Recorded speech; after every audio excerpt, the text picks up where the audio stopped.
Hello everyone, it's the Pest Chaser again. Welcome to another video. In this one we're looking at the trolleybuses of Ramsbottom Corporation.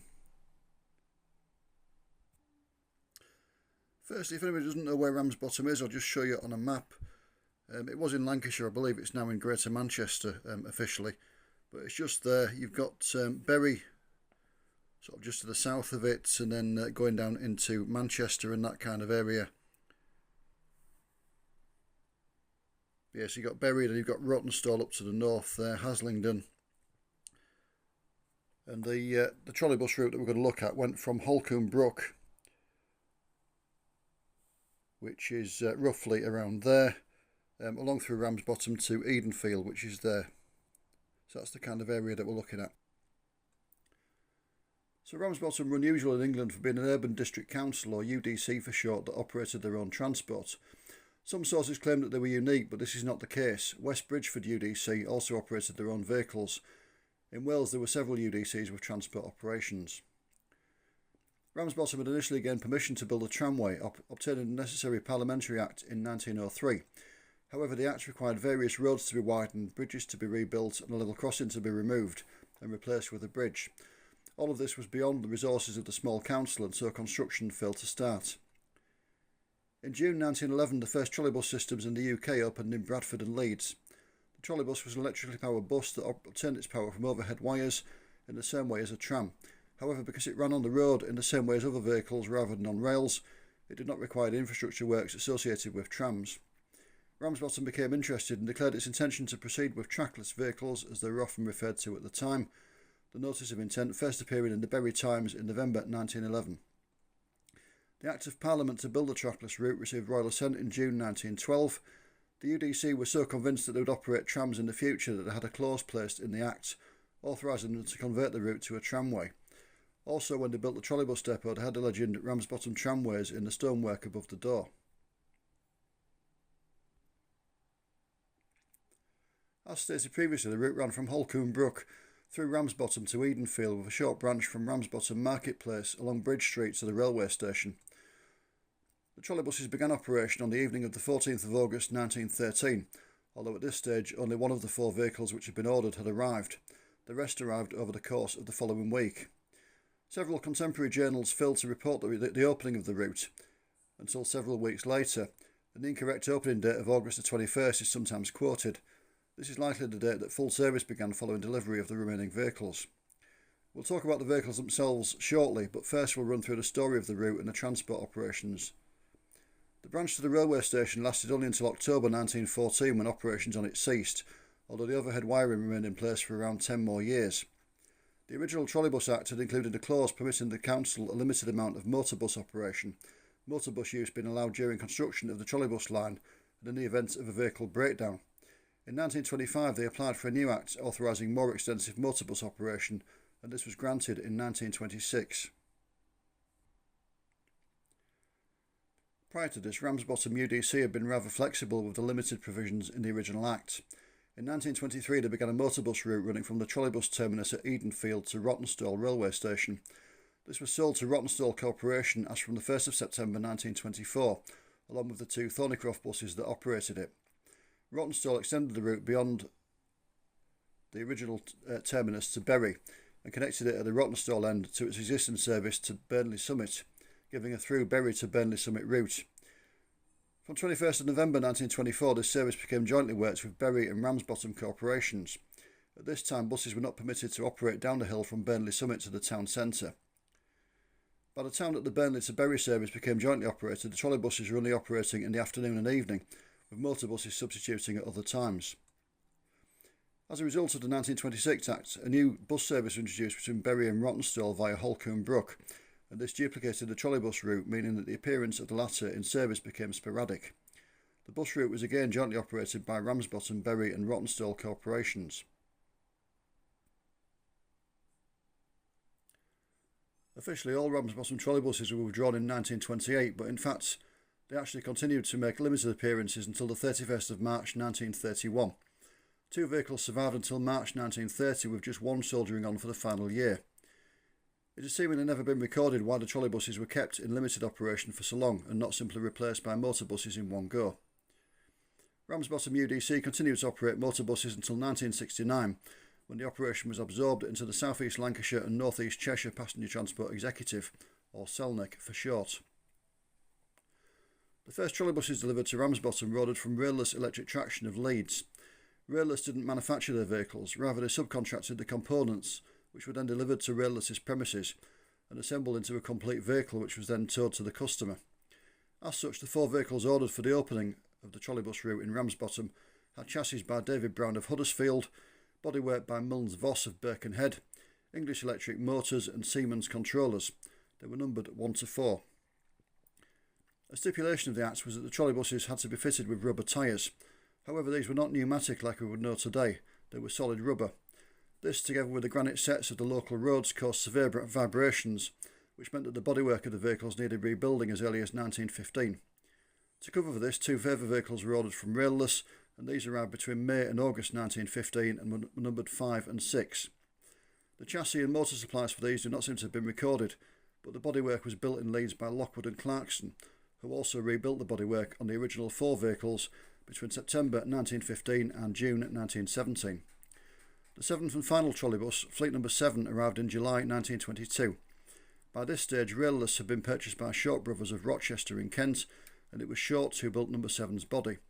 It is believed that the chassis came from Thornycroft. The early 1920s saw the requirement for trolleybuses to display registration plates.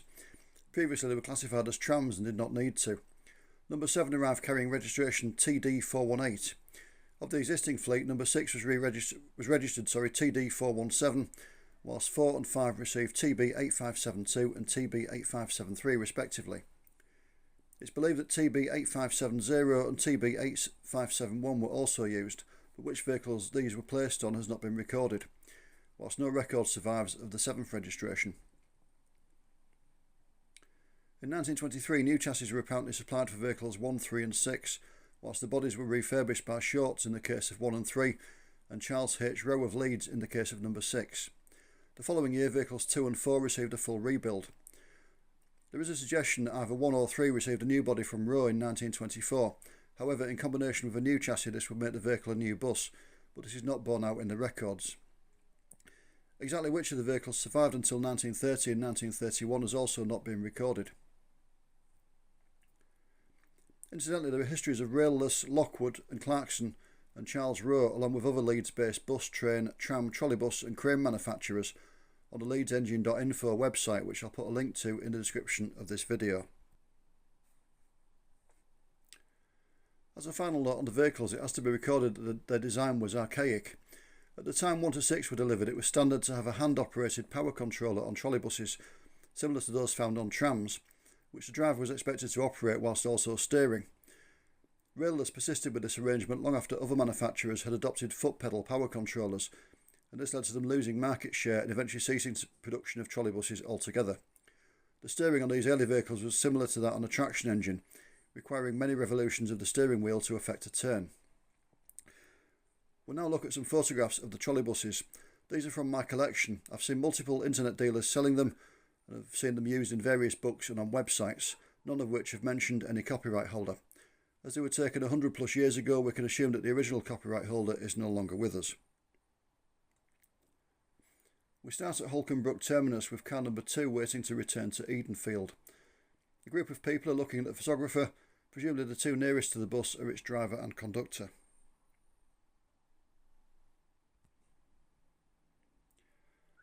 By way of contrast, we see a modern view of the terminus. The Hare and Hounds pub still stands and is still open for business, but has lost its name board along the front of the roof. A bus stop still exists next to the building, although I wouldn't fancy performing a U-turn in a trolleybus across the modern A676. The next photo is an unidentified vehicle from the first batch numbered 1 to 4, seen in Ramsbottom with a full load. Once again, the local populace seem keen to get into the picture.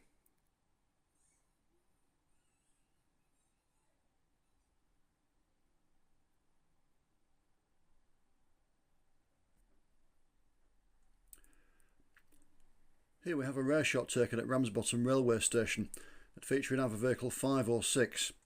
The driver is named in different sources as either Mr Jack Holt or Mr Bateson.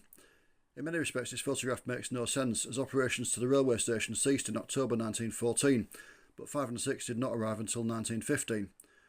However, we know that the overhead wiring remained intact into the 1920s, so possibly the disused wiring had been pressed into service to allow an official photo to be taken at the station.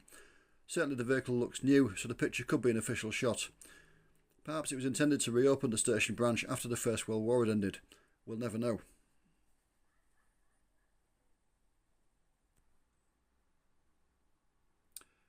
Here we see the trolleybus depot in Stubbins Lane, Ramsbottom. Car number 4 is on the right, whilst the UDC's tower wagon, which was horse-drawn, is to the left, complete with a fine-looking horse. Tower wagons had a framework and ladders, as is just visible in the photo, which allowed maintenance staff to work on the overhead wires. Note the Ramsbottom Tramways lettering above the door. Despite their ambitions, Ramsbottom never did operate trams.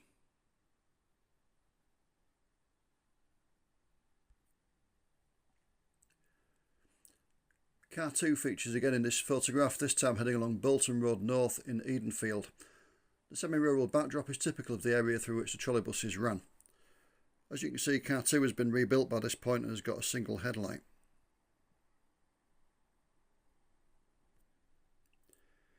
Edenfield seems to have been a popular spot for photographers of the trolleybus route, because we've got 3 more views taken there to come now. The first is vehicle TB8570 and its crew. One source names this as vehicle number 2, but other sources dispute this. As can be seen once again, this was after the vehicle had been rebuilt, as it's sporting a single headlight.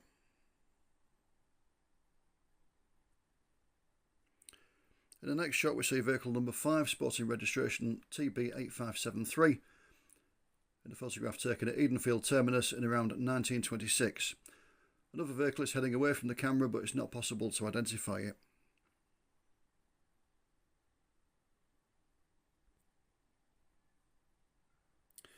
Another animated view, and this time Car 2 again, this time in its original condition and again taken at Edenfield.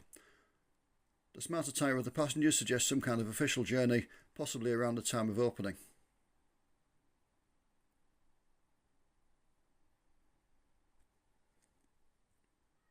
Finally, we've got car number 3, again in original condition but taken at an unknown location. This is almost certainly an official portrait, as the booms, in other words the poles which collected the power from the overhead wires, are lowered, and there is no sign in the photo of the wires themselves. The vehicle may even be on its delivery run from railless in Leeds, with whatever was towing it detached to allow the picture to be taken. That brings us to the end of this look at Ramsbottom Trolleybuses. I hope you've enjoyed it. If you have, please click the like button so that more people can find it and watch it like you have. For information in this video, I'm indebted to an article in Buses magazine, August 1979, written by A.G. Newman, and also to the book Rosendale Transport, a Centenary Celebration 1907 to 2007 by Harry Postlethwaite. In addition to those, I've used the websites of the Ramsbottom Heritage Society and the local transporthistory.co.uk, as well as leedsengine.info that I mentioned earlier on. In particular, the Ramsbottom Heritage Society website allowed me to put a location to some of the photographs I'd purchased on the internet. As always, thank you for watching, take care, and I'll see you again soon. Bye for now.